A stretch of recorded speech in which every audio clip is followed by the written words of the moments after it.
This is Christine with Trusty Training Services and 11-month-old Paige on her second day of puppy boot camp, and we're about to introduce the chase, capture, and kill game to her.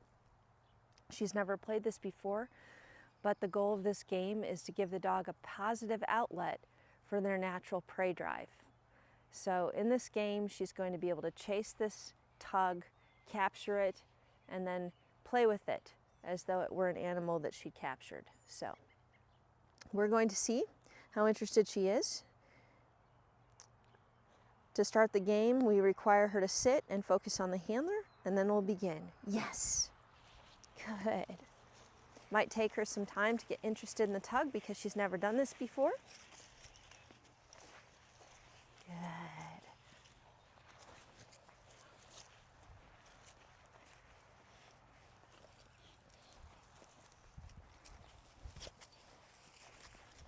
Atta girl. Good. You want to keep her focus on the ground, on the tug, not on the handler.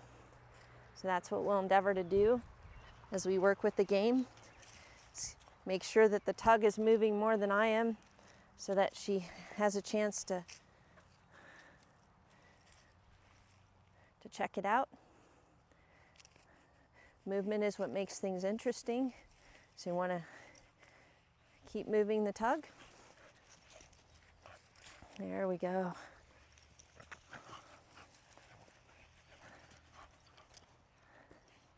That's a girl.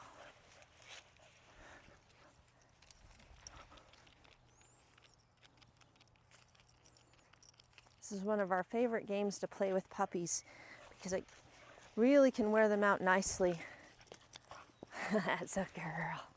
It also gives us an opportunity to talk with our dogs more and play with them more. And this is a game where we can keep good distance between ourselves and the dogs so that they're not jumping on us and nipping at us. There we go. Now she's coming alive. Good.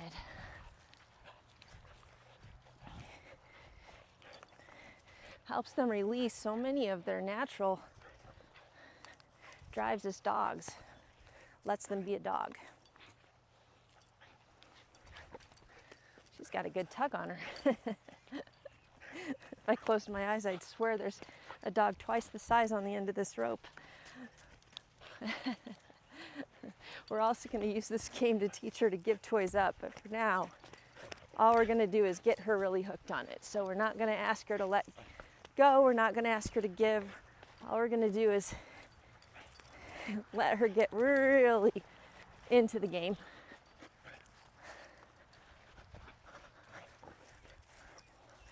Atta girl. Look at you. Good girl. Good girl.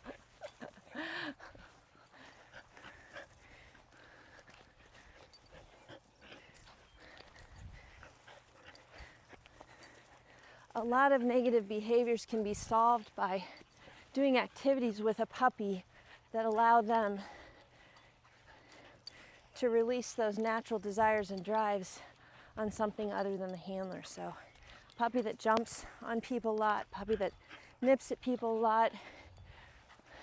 This is a great game to give them a positive target for that puppy energy.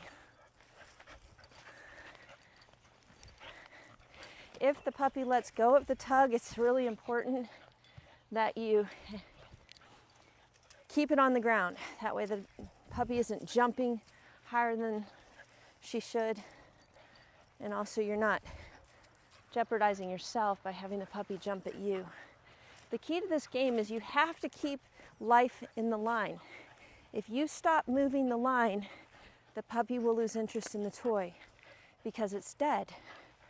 So you've got to keep life in the line and keep movement going.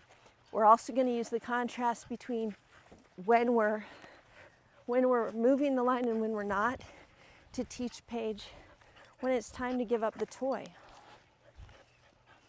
So I'm going to make sure that I'm really consistent and always keeping tension on the line and always moving the line when I'm playing with her, so that she knows when I'm not playing with her and when it's time to give up the toy. Good. She's clearly not going to have any trouble catching on to this game. She loves it.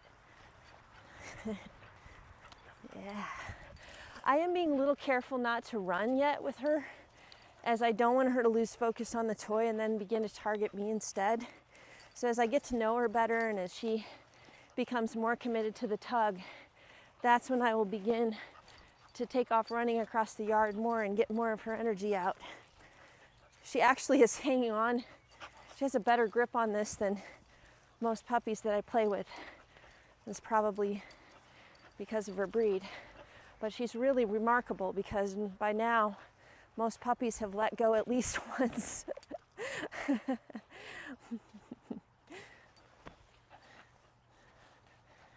She has a very good grip.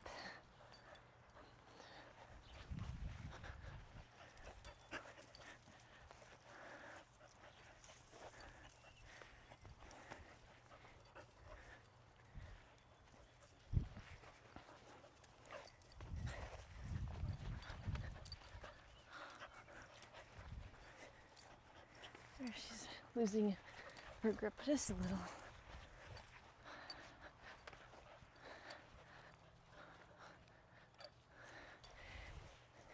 Depending on the age of the puppy, you do need to be a little bit careful. There we go, that's what we're looking for. That's what we're looking for. And now I need to let her catch it so she doesn't get discouraged. I absolutely love to get good mileage out of it when they let go like that. And that's what a dog lives to do, is chase something. So giving them this to chase, telling them, yes, you can chase this, makes it more acceptable when we tell them, no, you cannot chase that rabbit or you cannot chase that cat.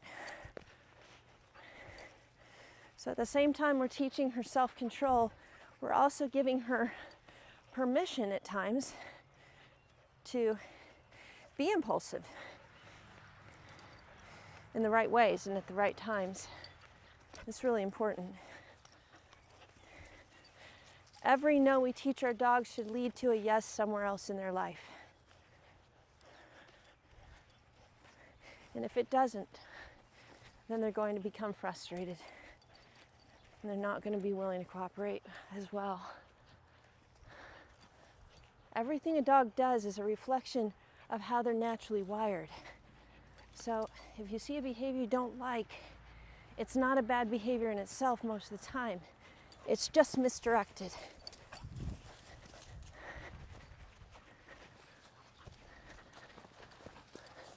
Be sure to keep it on the ground. I wasn't expecting her to let go, so it flew up, but then I got it right back on the ground.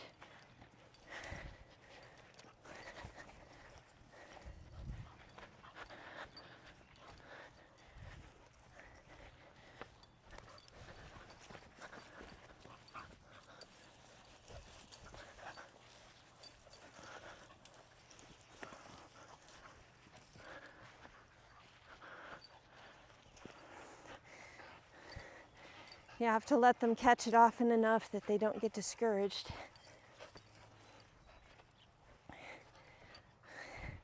Looks like she's getting pretty tired here, so we'll end the game in the next few minutes.